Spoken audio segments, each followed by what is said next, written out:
Clara's hand froze on the deadbolt. Blood fresh, still warm, smeared across her own doorknob. Not hers. She hadn't even stepped inside yet, and already her quiet life was gone. Behind her, a man's ragged breathing rattled against the brick wall of her building, and when she turned, the eyes staring back at her weren't the eyes of a victim. They were the eyes of a man who had killed before and was deciding, right now, whether he trusted her enough not to kill again. If you're watching this from a city where nights like this actually happen, type your city below. I want to see how far this story has traveled. And if you believe one act of kindness can change a life, hit subscribe before we begin, because by the end of tonight's story, you'll understand exactly what that means. The wind off the harbor cut through Boston like a blade that night, and Clara Bennett walked home the way she always did after a double shift head down. Coat pulled tight, counting the cracks in the sidewalk just to keep her mind off her aching feet.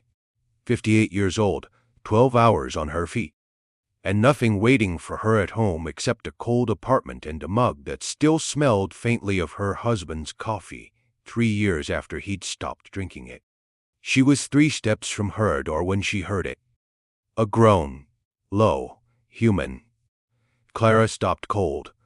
Every nurse's instinct in her body told her to walk faster. To get inside, lock the door, forget it. Every instinct her husband had ever taught her told her something else entirely. "Hello?"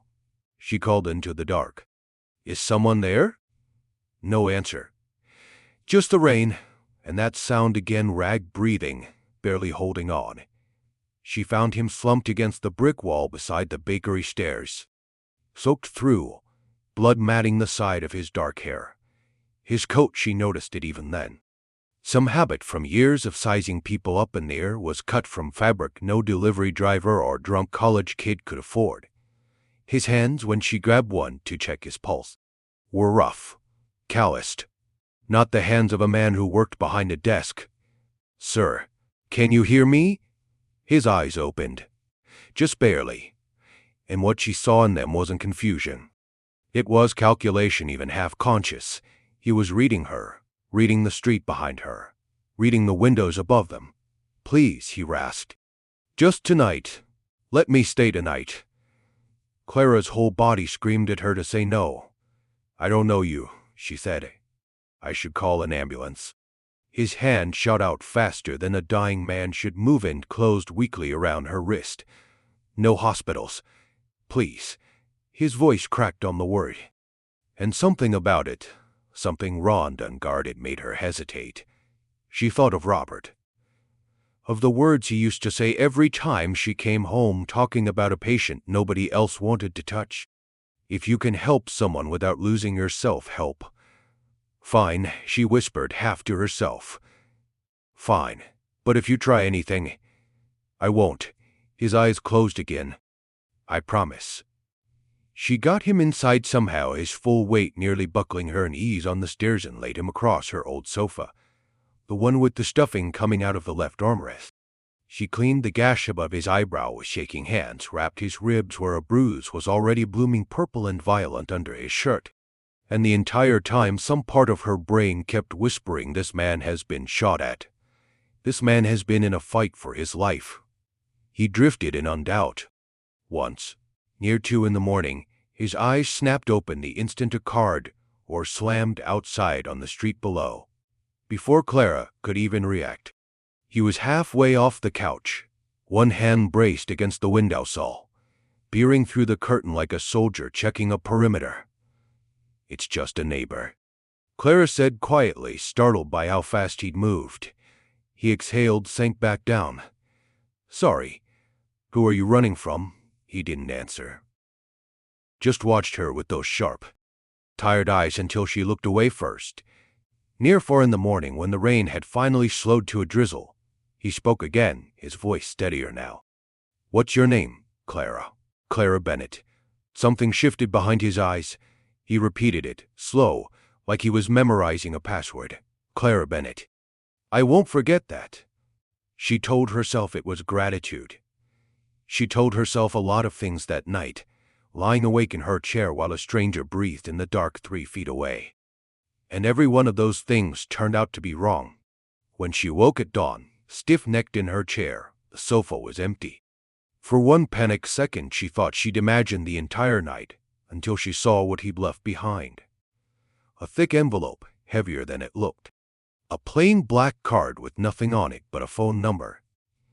And a folded note in handwriting too elegant for a man who'd nearly died on her doorstep.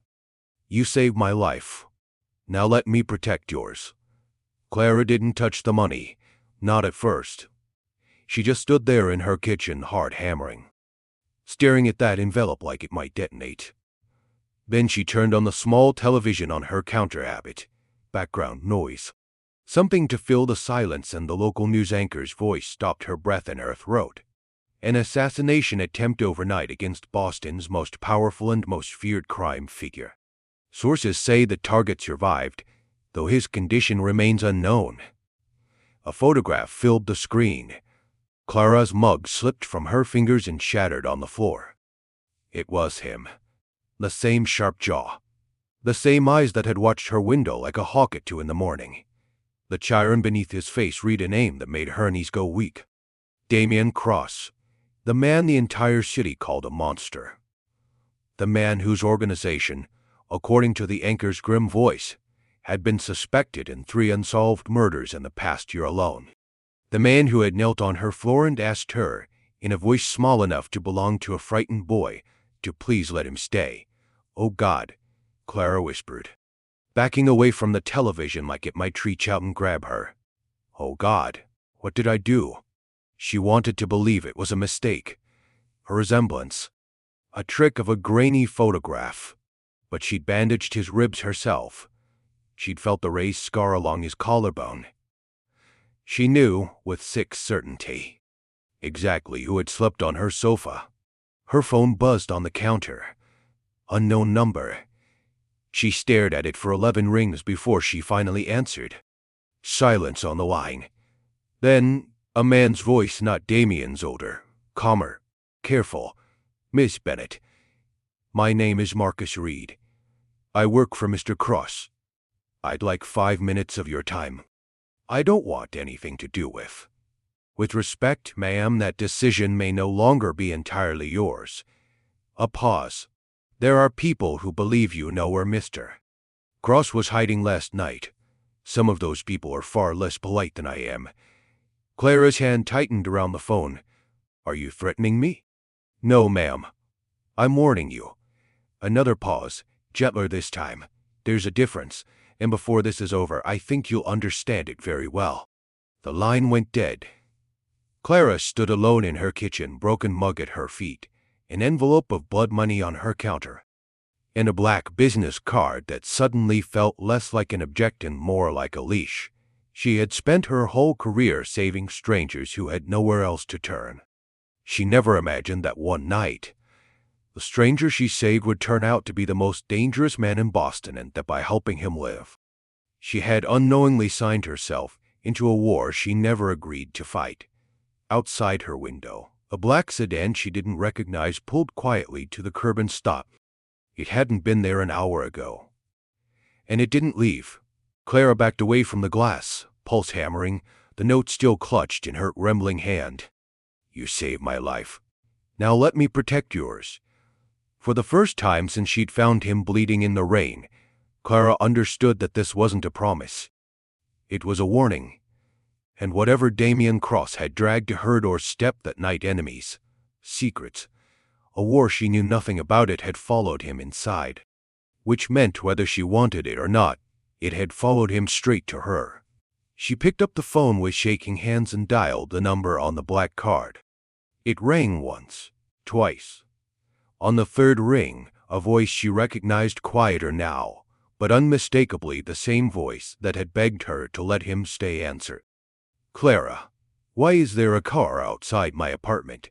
she demanded, her voice cracking despite herself. "What did you bring into my home?" A long silence stretched across the line. When Damien finally spoke again, there was something in his tone she hadn't expected from a man the news called a monster. It sounded almost like guilt. "Clara," he said slowly, "I need you to listen to me very carefully. And I need you to trust me, just this once. She gripped the counter, knuckles white. Trust you? I don't even know who you are. You're wrong, he said quietly. You're the only person in the city who does. Outside, the black sedan's engine rumbled to life, and Clara realized with a cold drop in her stomach that the most dangerous night of her life hadn't ended at sunrise. It had only just begun. Damien didn't answer right away. Clara could hear him breathing on the other end, could hear, faintly, another voice in the background, Marcus. Maybe murmuring something urgent. Damien. Her voice shook. Tell me why there's a black car outside my building right now. Because I made a mistake, he said finally. I should have moved you before dawn. I thought I had more time. Moved me? I'm not luggage. Clara, no. She pressed her palm flat against the counter, trying to steady herself. You don't get to call me at 7 in the morning and tell me my life is suddenly not my own. I have a shift in 2 hours. I have patients who need me. You're not going to your shift today. The calm certainty in his voice made her blood boil. Excuse me. The men in that car aren't mine, he said, and for the first time, something raw slipped into his tone. They belong to a man named Sokolov. If they wanted you dead, Clara, you'd already be dead. The fact that they're just watching means they want something from you first. Information, leverage, and once they realize you don't have either. He didn't finish the sentence. He didn't need to. Clara's knees went weak, and she gripped the edge of the sink. You're telling me I could have died last night just for putting a blanket over you. I'm telling you that you're in danger right now, and every minute you stand in that kitchen arguing with me is a minute you're not safe. Someone knocked on her door. 3 sharp raps, not her landlord's rhythm. Not a neighbor's either.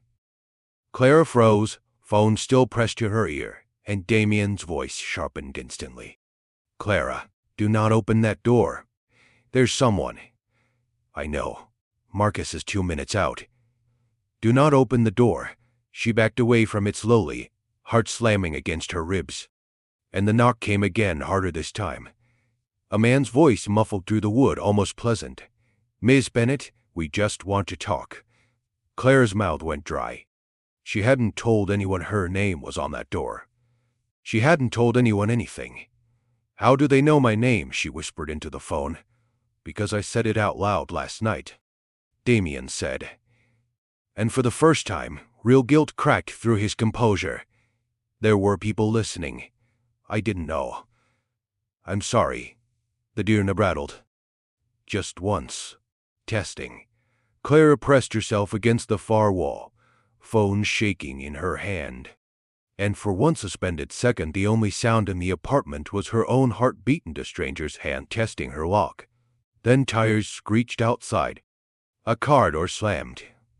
Voices, low and clipped. Footsteps retreating fast down the stairwell. Silence. Clara didn't move for a full minute. When she finally looked out through the curtain, the black sedan was gone, and in its place, a silver car idled at the curb with a man standing beside it in a gray overcoat, watching her window without any attempt to hide it. Marcus is outside, Damien said quietly. Let him in. I don't know Marcus. You know his voice. He called you an hour ago. Clara hesitated. Every nurse instinct in her screaming that trusting a criminal organization was the single worst decision of her life, and yet the alternative. Standing alone in an apartment that strange men now knew how to find felt worse. She opened the door to inches, chain still latched. The man in the gray overcoat met her eyes calmly. 50s, silver at the temples, the kind of face that had learned long ago not to show anything it didn't want shown. Ms. Bennett, Marcus Reed. I believe we spoke this morning. You said you were warning me. Not that people would be knocking down my door an hour later. That wasn't supposed to happen, Marcus said, and something in his voice told her he meant it. May I come in? 5 minutes. Then I'll explain everything, and you can decide for yourself what you want to do. Clara looked at him a long moment. Then, slowly, she slid the chain free. Inside, Marcus didn't sit. He stood near the window, angled so he could watch the street. The same restless awareness she'd noticed in Damien the night before, like violence, had trained both men to never fully relax in a room. Mr. Cross survived an attempt on his life last night, Marcus said. The man behind it is Viktor Sokolov, who has spent 3 years trying to take Damien's territory. He failed because Damien disappeared before the second team could finish the job. Which means, as of this morning, you are the only person who knows where Damien spent the night he was supposed to die. I don't know anything. Clara snapped. I found a bleeding man outside my building. I bandaged him. That's the entire story. I believe you, Marcus said simply. Sokolov won't. Clara sank into a chair, the fight draining out of her all at once.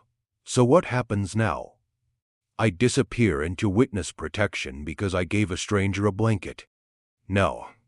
Marcus finally looked away from the window. Now you decide whether you'd rather be protected by people who at least tell you the truth, or left exposed to people who won't. That's not a choice. That's a threat with better manners. For the first time, something like respect flickered across Marcus's face. Damien said you'd say something like that. Damien doesn't know me. No, Marcus agreed. But he hasn't stopped talking about you since you woke up this morning. Clara opened her mouth to argue and found, infuriatingly, that she had nothing to say to that. 2 days passed in a strange, suspended tension. Clara returned to the clinic against Marcus's advice, refusing to let strangers dictate her entire life, but she noticed things now she'd never noticed before. A man reading a newspaper too long outside the pharmacy.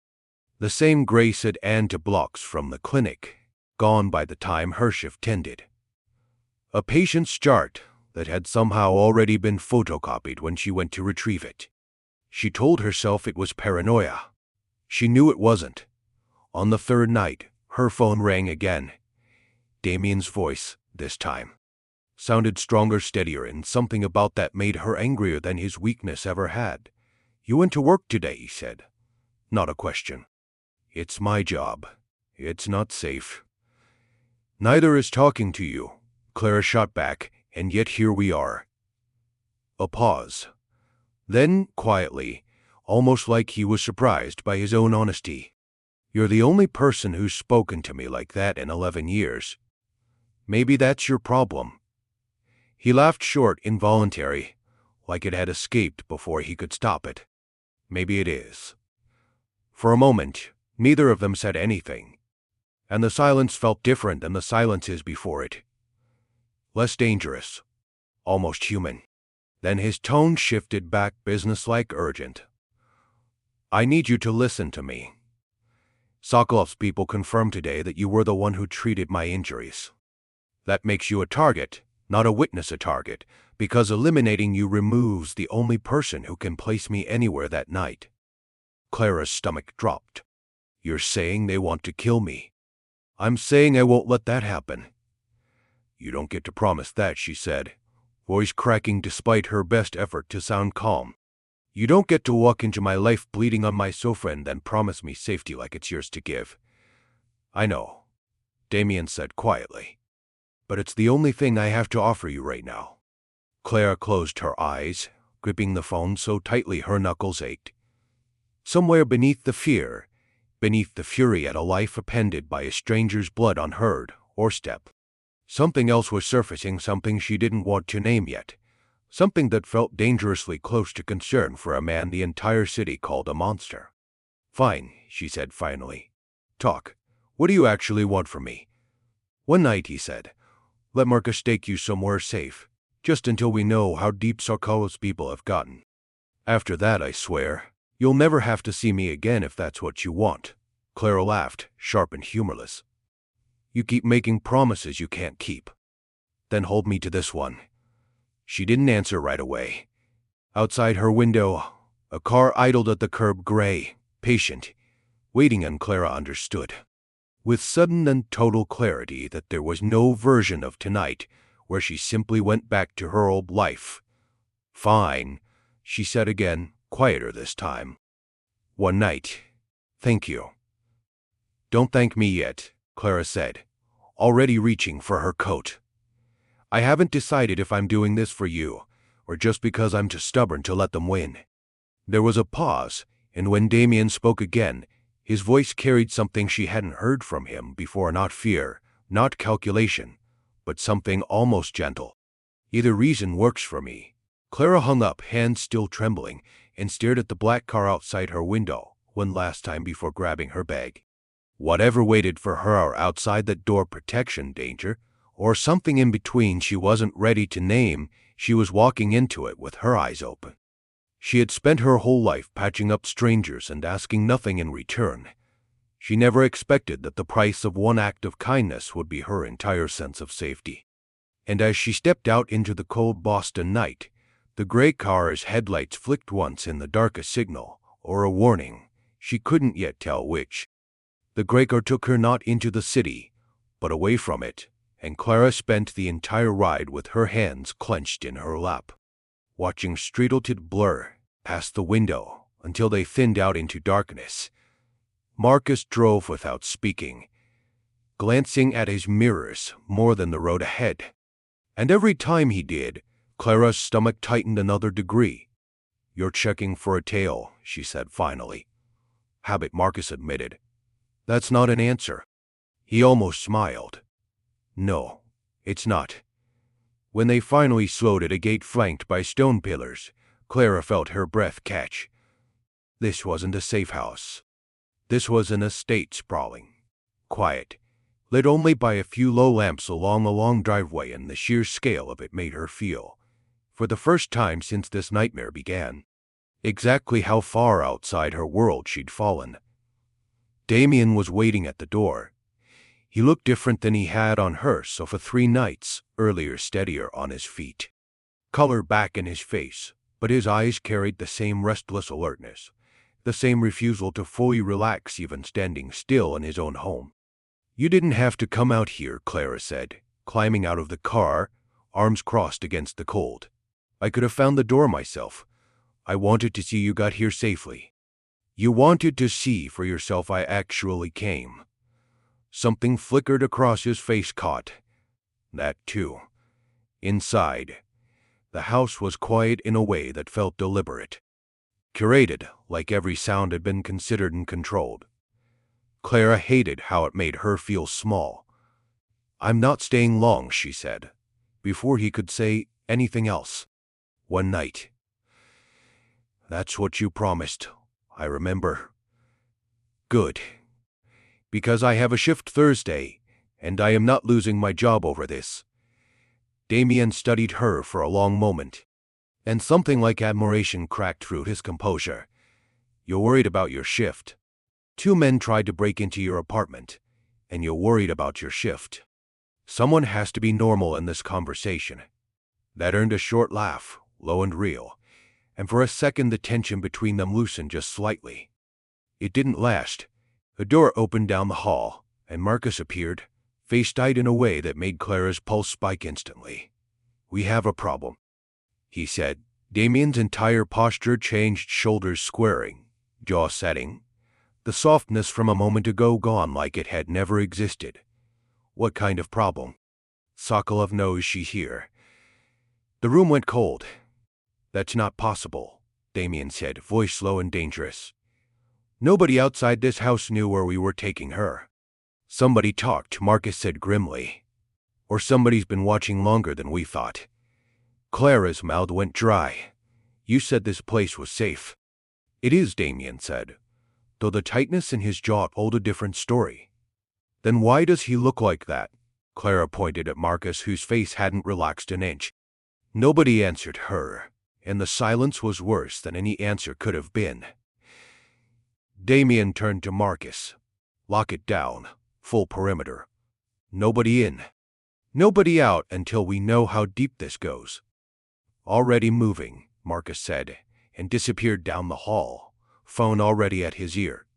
Clara stood frozen in the entryway, arms wrapped around herself, And when Damien finally turned back to her, she saw something in his expression she hadn't seen before, not the calm control of a boss giving orders, but real, unguarded fear.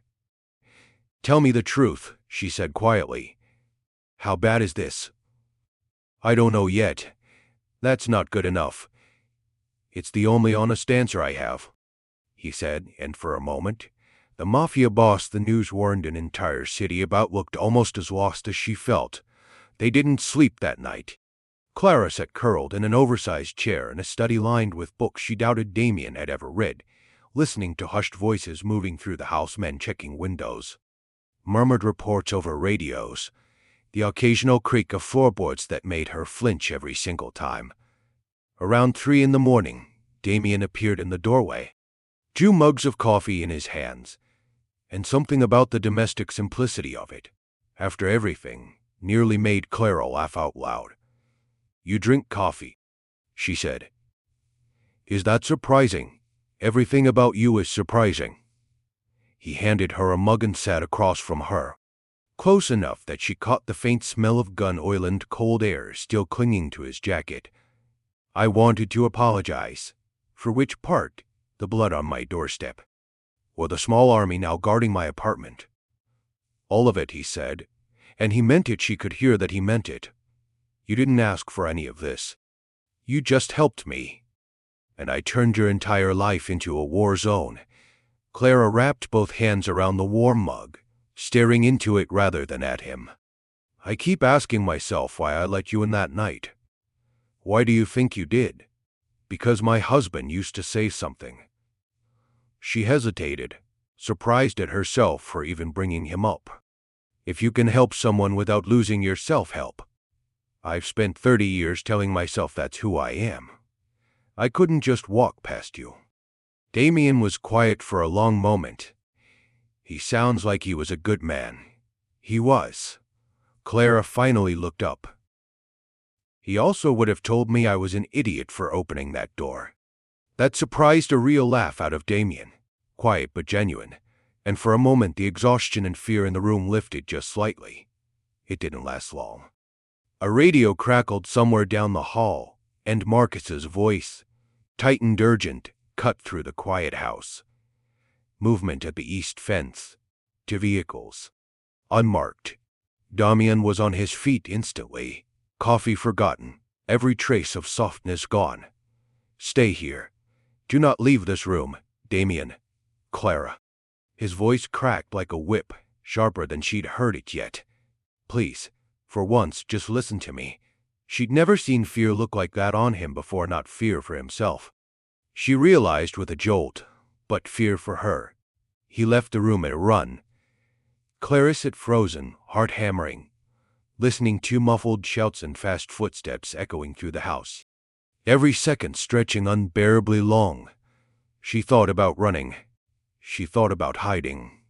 She thought, absurdly, about her patients back at the clinic who had no idea their nurse was currently locked in a Mafia Boss's study while gunmen possibly closed in outside. 10 minutes passed. 15. Then the radio in the hallway crackled again, and this time it was Damien's voice, tight with adrenaline but controlled. "Stand down. False alarm. Perimeter's clear." Clara didn't move until he appeared in the doorway himself, breathing hard, a thin line of sweat at his temple despite the cold.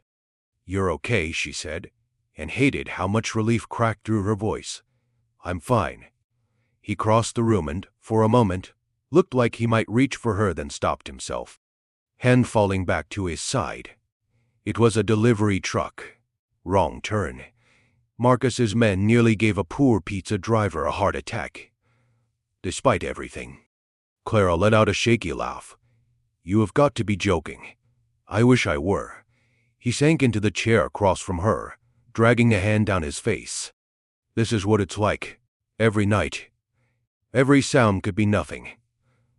Every sound could be everything. You never get to relax. Not once. That's not a life," Clara said quietly. "That's a prison you built yourself." Damien looked at her for a long moment, something unreadable passing behind his eyes. "I know. Then why do you keep living in it? Because I don't know how to live any other way. His voice dropped, rougher now, more honest than she'd heard from him yet. Until 3 nights ago. Until you. Clara's breath caught, and she looked away first, unwilling to let him see exactly how much those words had landed. Before she could respond, Marcus appeared in the doorway again, and one look at his face told Clara, the night wasn't over yet. Boss, he said grimly. You need to see this. Damian rose immediately, all softness gone again. What is it? Marcus held up a phone, screen glowing in the dim room. Sokolov sent a message. Direct line. He knows she's here, and he's not asking for a meeting anymore. Clara's stomach dropped. What is he asking for? Marcus's eyes flicked to her. Grim and apologetic all at once. He wants a trade, he said quietly. Damian, for you. The room went completely silent, and Clara watched something harden behind Damian's eyes, not fear this time, but something colder, older, more dangerous than anything she'd seen from him yet. That's not going to happen, he said, voice flattened absolute. Damian, Clara started, but he was already moving past her, already pulling his phone from his pocket, already becoming, right in front of her, exactly the man the news warned an entire city about. And for the first time since she'd found him bleeding outside heard, or Clara wasn't sure anymore which version of him she was actually looking at. Damian, stop. Clara's voice cut through the room sharper than she intended, and it worked. He actually stopped, phone half raised to his ear, and looked at her like she'd struck him. You're not walking out that door to trade yourself for me. It's not your decision. It's exactly my decision. Since I'm the one you'd be dying for. Marcus shifted uncomfortably by the door, clearly unused to anyone speaking to his boss like that, but Damian only stared at Clara. Jadeite, some internal war playing out behind his eyes. You don't understand how this works, he said finally. Sokolov won't stop. Not with threats. Not with money. Not with anything short of getting exactly what he came for. If I don't give him a choice, he makes one for both of us. So your solution is to hand yourself over like a sacrifice? My solution is to keep you alive. And what happens to me after he has you? Clara shot back, stepping closer despite every instinct telling her to back away. You think he just lets me walk out of this untouched? I'm the only witness left, Damian. The trade doesn't save me. It just delays it. The silence that followed was heavy enough to feel physically. Marcus cleared his throat carefully. She's not wrong. Damian closed his eyes briefly, and for the first time Clara saw the full weight of exhaustion crack through his carefully built control. Then, what do you want me to do? Sit here and wait for him to find another way in? I want you to fight smarter than he does, Clara said, not braver. Smarter. Something shifted in his expression, surprise, maybe, that she wasn't simply pleading for her own safety, but actually thinking, strategizing, refusing to be a passive piece on his board. Go on, he said quietly. Clara took a breath, steadying herself. You said he wants leverage. Fear. That's his whole language, right? So stop speaking it back to him. Meaning what, exactly? Meaning there has to be something on this man you can use that isn't a bullet. Clara said, You're telling me a man like Sokolov, running an empire built on threats and blood money, doesn't have a single crack in his foundation? Every criminal enterprise has records somewhere. Debts, names, people he's crossed who'd love to see him fall. Marcus and Damian exchanged a look, something unspoken passing between them, and Clara realized with a jolt that she'd stumbled onto something real. There's Detective Mercer, Marcus said slowly. Damian's head snapped toward him. You said that lead went cold. It did. 6 months ago. Marcus's expression darkened. But Sokolov's been paying him ever since. If Mercer's been feeding information both directions, he's got records. Bank transfers. something that ties Sokolov directly to a dirty cop. That's not proof of anything usable, Damien said. It's a start, Clara pressed. It's more than sitting here waiting for you to get yourself killed playing hero. Damien studied her for a long moment, something warring behind his eyes: pride, fear, and underneath both, something that looked dangerously close to hope. You realize what you're suggesting, he said quietly. Going after a corrupt detective, exposing a man like Sokolov through evidence instead of force. That's not how this world works. Clara, maybe that's exactly the problem with this world, she said. Maybe it's time somebody stopped playing by its rules. For a long moment nobody spoke. And then Damien turned to Marcus, some of the tension finally draining from his shoulders. Find out everything you can on Mercer's financials. Quietly. I want it by morning. Marcus nodded once and disappeared down the hall, already dialing, and for the first time all night, Clara allowed herself to exhale. It didn't last. Her phone, forgotten in her coat pocket since they'd arrived, buzzed sharply against her hip. She pulled it out, expecting the clinic.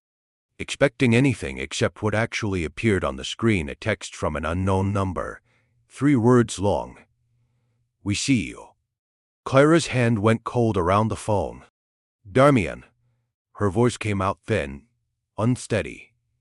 Damien, look at this. He crossed the room into strides, and the moment he saw the screen his entire posture changed, coiled. Dangerous. Alert in a way that made the hairs on Clara's arms rise. That's not possible, he said low.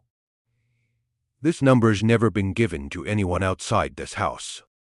Well, somebody has it, Clara said, panic edging into her voice now. Somebody's watching me right now, Damien, and I don't know who, and I don't know how. And He caught her hands before she realized he'd moved, grounding her, his grip warm and steady despite the storm clearly raging behind his own eyes. Look at me. I need you to breathe. How am I supposed to breathe when a stranger just texted me from inside your supposedly secure fortress? Because panicking won't help either of us find out how they got that number, Damien said, quieter now, and something about the steadiness in his voice, however forced, actually helped. We're going to figure this out. Together. Clara stared at him, chest still heaving, and for one strange, suspended moment, standing in a stranger's mansion with a criminal empire closing in from every side, she realized she believed him. Marcus burst back into the room moments later, face pale in a way Clara hadn't seen from him yet. We have a leak, he said flatly. Where? Inside the house. Marcus swallowed hard. I pulled security logs. Someone accessed the outbound comms 20 minutes ago and pushed her number to an external line. Damien's whole body went rigid. Who? Marcus hesitated. And that hesitation told Clara everything before he even said the name. Daniel, he said quietly. Your driver. The betrayal landed like a physical blow, and Clara watched something break behind Damien's eyes, not surprise exactly, but something worse. Disappointment. The particular pain of trusting someone for years only to have that trust weaponized against you. Bring him to me, Damien said, voice deadly quiet. Damien, Clara started, some instinct rising in her, some fear of what he might do in this state. He turned to her, and whatever violence had been building behind his eyes softened. Just slightly, at the sight of her face. I'm not going to hurt him, Clara. I need answers. That's all. She wanted to believe him. She wasn't entirely sure she did. 20 minutes later, in a room Clara wasn't allowed into, voices rose and fell behind a closed door. Damien's low and controlled. Another man's higher. Pleading, desperate, she sat outside in the hallway with Marcus, hands twisted together in her lap, straining to hear anything through the thick wood. Is he going to be okay? She asked quietly. Daniel. Marcus glanced at her, something unreadable in his expression. Depends what he tells us. That's not an answer. It's the only one I've got. Marcus leaned back against the wall, exhaling slowly. You should know something about him, though, Damien. Whatever you're seeing tonight, the anger, the control, that's not who he is at his core. That's who this life made him. Then why does he stay in it? Same reason most of us do. Marcus's voice softened, unexpectedly candid. Because by the time you realize you want out, you've already burned every bridge to any other life. The door opened before Clara could respond, and Damien emerged, jaw-eyed, eyes hard. But something in his posture told her the confrontation hadn't turned violent. Well, Marcus asked. Sokolov's been paying him for 3 months, Damien said flatly. Small things at first. Schedules, locations. Tonight he panicked and sold Clara's number the moment Sokolov applied pressure. What happens to him now? Clara asked, unable to stop herself. Damien's eyes met hers, and for a long moment he didn't answer, some internal calculation playing out behind his gaze. 6 months ago I would have made an example of him, he said finally. Tonight, I'm letting Marcus's men escort him out of the city with enough money to disappear and never come back. Marcus's eyebrows lifted, clearly surprised. Why? Clara asked softly. Damien looked at her, something vulnerable cracking through the exhaustion on his face. Because you asked me to stop answering everything with violence. I'm trying. Clara's chest tightened at that. Something warm and dangerous blooming despite every warning bell still ringing in her mind. But there was no time to sit with it. Marcus's phone buzzed sharply, and his face, already tense, went pale as he read the screen. What now? Damien said, bracing visibly. Mercer, Marcus said. He knows we're pulling his financials. He's panicking, and panicking men make desperate moves.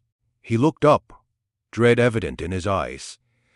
He just requested an emergency meeting with Sokolov. Tonight. Damien's jaw clenched. Where? Marcus read the location off his screen, and Clara watched every ounce of color drain from Damien's face as he processed exactly what that address meant. That's 2 miles from here, he said quietly. That's practically on top of us. He's not meeting Sokolov to hand over information, Marcus said grimly. Boss, I think Mercer's about to tell him exactly where we're hiding her. The room went utterly silent, and Clara felt the floor tilt beneath her. Every fragile sense of safety she'd clawed together over the last few hours collapsing in an instant. Damien turned to her, and this time there was no calm left in his eyes at all, only fierce, unguarded urgency. Clara, he said, we need to move. Right now. Clara didn't argue. She grabbed her coat, hands shaking, and followed Damien and Marcus down a back hallway lined with doors she hadn't noticed before. Every step accompanied by hushed, urgent commands crackling through Marcus's radio. 2 teams inbound from the north fence, Marcus said, voice tight. Sokolov's not waiting for Mercer's information. He's moving now. How is that possible? Clara demanded, breath coming fast. You said this place was secure. It was, Damien said grimly, pulling her by the hand through a side door into a garage lined with cars she couldn't begin to guess the value of. Until someone inside sold us out. Get in. She didn't hesitate this time. She climbed into the back of a black SUV, and Damien slid in beside her while Marcus took the wheel. Tires screeching against concrete as they tore out through a gate Clara hadn't even known existed. Where are we going? She asked, gripping the door handle so hard her knuckles ached. Somewhere they won't think to look, Damien said. His eyes never stopped scanning the mirrors, the road, the dark tree line rushing past the windows. Marcus, status. They're behind us. 2 vehicles. Marcus's jaw was tight, hands steady on the wheel despite the speed. They know the roads out here better than I'd like. Clara's heart hammered as headlights flared in the rearview mirror, closing distance with terrifying speed. Damien. I see them. His hand found hers in the dark. Not for comfort exactly, but grounding and anchor for both of them. Clara, listen to me. Whatever happens in the next few minutes, I need you to trust me. I do, she said, and was startled to realize, in that terrifying instant, that it was completely true. The SUV lurched hard as Marcus cut the wheel sharply down a side road, and behind them, one pursuing vehicle overshot the turn, taillights spinning wildly into the dark before disappearing. The second car adjusted instantly, closing the gap. Marcus swore under his breath, "This one's better." Gunfire cracked somewhere behind them, distant but unmistakable, and Clara flinched hard. Damian's arm instantly wrapping across her, pulling her down below the window line. "Stay down," he ordered, voice sharp with an urgency that left no room for argument. Marcus's phone rang through the car speakers, and Mercer's panicked voice filled the vehicle before anyone could stop it. "Damian, listen to me. I can fix this." "You sold her location to Sokolov," Damian snarled. "There's nothing left to fix." "I didn't have a choice. He had everything on me." "My debt's mine. Save it for federal investigators." Damian cut him off. "Marcus already has enough to bury you." The line went dead, and for a strange, suspended moment, silence filled the car except for the roar of the engine and Clara's own ragged breathing. Then Marcus's voice cut through. "Tight with focus. We've got a clear stretch coming up. I'm going to lose them at the overpass." "Do it," Damian said. The SUV surged forward, engine screaming. And Clara squeezed her eyes shut as the world outside blurred into streaks of light and shadow. When she opened them again, the pursuing headlights had vanished, swallowed by distance and a turn Marcus had taken at a speed that defied reason. "We lost them," Marcus said finally, exhaling hard. "For now."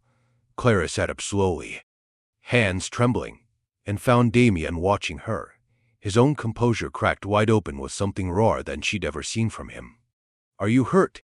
he asked, voice low. "No," she managed. "Are you?" He shook his head, but his hand hadn't left hers, and neither of them moved to change that. "This can't keep happening," Clara said quietly once her breathing steadied. "You realize that, right? Sokolov isn't going to stop. Not after tonight." "I know," Damian said. "Which is why it ends tonight." "What does that mean?" He didn't answer right away, and something in his silence frightened her more than the gunfire had. "Marcus," he said finally, "send everything we have on Mercer and Sokolov's financial ties straight to Agent Whitfield. Everything. Tonight." Marcus's eyes flicked to the rearview mirror. Surprised. "You're going federal?" After everything I've done to avoid it, yes." Damian's voice was steady now, resolute in a way Clara hadn't heard before. "Because the alternative is more bodies, more blood, more nights like this one. I'm done." Clara stared at him, something tightening in her chest that had nothing to do with fear. "You mean that?" "I've never meant anything more in my life." By the time federal agents moved on Sokolov's organization 3 days later, working off evidence that traced dirty payments straight through Detective Mercer's accounts, Clara was back in her own apartment, blinds drawn, still jumping at every unfamiliar sound outside her window. The raid made the evening news: Sokolov's arrest, Mercer's indictment for corruption. The quiet unraveling of an empire that had nearly cost Clara her life over one act of kindness toward a bleeding stranger. Damian's name never appeared in a single headline. Marcus had made certain of that.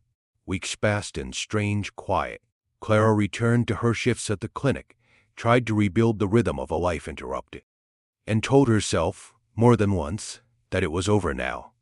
That whatever had happened between her and Damian Cross belonged to a chapter that had already closed. She didn't quite believe it. One evening, closing up the clinic later than usual, she found him waiting outside, no black sedan this time, no armed men trailing behind him. Just Damian standing alone under the streetel twilight in a simple dark coat, looking, for the first time since she'd met him, almost nervous. "You're not supposed to be here," Clara said, though her voice carried none of the sharpness she intended. "I know," he said. "I wanted to see you anyway." "Why?" He stepped closer, hands in his pockets. and for a long moment simply looked at her, like he was memorizing something he was afraid might disappear. Because I've spent the last month dismantling everything I used to be. And somewhere in the middle of that, I realize none of it means anything if I don't at least try to build something real with the person who made me want to. Clara's breath caught. That's a lot of pressure to put on someone you met while bleeding on her sofa. I know. A faint, almost boyish smile broke across his face. I'm hoping you'll forgive me for it. She studied him for a long moment, the man the entire city had once called a monster. Standing quietly under a street lamp with nothing left to offer her but honesty. What did you dismantle exactly? Most of it, he said. The parts that hurt people. I kept the legitimate businesses, mostly because Marcus insisted somebody needs to pay for his retirement fund. That earned a real laugh from her. And something in his shoulders eased at the sound of it. I'm not the same man who knocked on your door that night, Clara. I don't know exactly who I am yet. But I know I want to find out somewhere you're willing to be. Clara looked at him a long time, weighing every warning she'd given herself over the past month. Every reason a woman her age with her history should walk away from a man like him without looking back. I have one condition, she said finally. Anything. That community center you mentioned funding, before all of this fell apart. I want it built. Real. In my neighborhood. Not with your name on it. For the people who actually need it. Something shifted in Damien's expression, pride, maybe, or relief, or both at once. Done. Already in motion. Actually, I had a feeling you'd ask. You had a feeling, Clara repeated, shaking her head, though she couldn't stop the smile pulling at her mouth. You're impossible. So I've been told. 6 months later, on a quiet Sunday morning, Clara stood outside a newly opened clinic in the heart of her neighborhood, watching Damien shake hands with families who had no idea the man beside her had once been the most feared name in Boston. He looked different now, lighter. Somehow, like a weight he'd carried for years had finally been set down. He caught her watching and crossed the small crowd to stand beside her. You look happy, she said. I am, he said simply. For the first time in longer than I can remember, Clara slipped her hand into his, and for a moment neither of them said anything at all. Content simply to stand together in the quiet aftermath of everything that had nearly destroyed them. Do you ever think about that night? Damien asked. The storm. My hands and knees on your doorstep, begging you to let me stay? Every day, Clara admitted. I think about how easy it would have been to walk past you. Why didn't you? She looked up at him, steady and certain. Because my husband taught me that the smallest act of kindness can change everything. If you're brave enough to offer it without knowing what it will cost you. Damien pressed a soft kiss to her forehead, and around them, the clinic buzzed with the quiet, ordinary miracle of people helping people. No bloodshed, no fear, no empire built on violence. Only the simple truth Clara had believed her entire life finally proven right in front of her. A stranger had once begged to stay for one night, and in return, he had given an entire neighborhood a future it never would have had. That was the whole story. In the end, not of a monster and the woman who tamed him, but of two broken people who chose together to become something better than either of them had been alone. Clara Bennett never set out to change a mafia boss's life. She simply refused to walk past someone who needed help. And sometimes that single choice is enough to change everything.